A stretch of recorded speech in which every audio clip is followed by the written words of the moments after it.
సమాజ సేవా కార్యక్రమాలను గుర్తించి అంతర్జాతీయ గ్లోబల్ పీస్ యూనివర్సిటీ జర్మనీ వారు నిన్న పుదుచ్చేరి, పాండిచ్చేరి లో జరిగిన సెమినార్ సందర్భంగా గౌరవ డాక్టరేట్ ఇన్ సోషల్ సర్వీస్ ను తనకు ప్రదానం చేసి సత్కరించారని డాక్టర్ చంద్రకళ బాయ్ అన్నారు.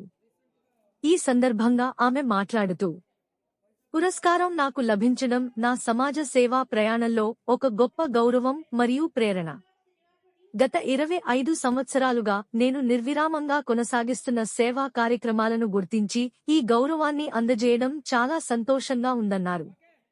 ప్రోత్సహించిన కర్నూలు ప్రజలకు, ప్రజాప్రతినిధులకు, నాయకులకు ఆమె ధన్యవాదాలు తెలిపారు. నాకు ఇక్కడ దాకా పేరు వచ్చింది. నాకు డాక్టర్ అవార్డు కూడా ఇచ్చారు. నాకు చాలా సంతోషంగా ఉంది.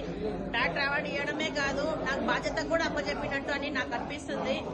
ఇప్పటి నుంచి ఎవరికి భయపడను, న్యాయం కోసం పోరాడతాను, నలుగురు కోసం నేనున్నాననే భరోసాగా ఉంటాను.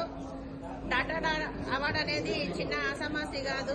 నాకు వచ్చిందంటే నేను చాలా గర్వపడుతున్నా. ఇది మా పెద్దవాళ్ళ ఆశీస్సులు అనుకుంటున్నాను. నా అభిమానులు మా మేడం జ్ఞాన సుందరి మేడం గారు, రత్నం గారు నన్ను పిలిపించి ఇక్కడ తీసుకొచ్చారు. చాలా సంతోషం అండి. నాకు అవార్డు ఇచ్చిన వాళ్ళందరికీ హృదయపూర్వక ధన్యవాదాలు. నమస్తే.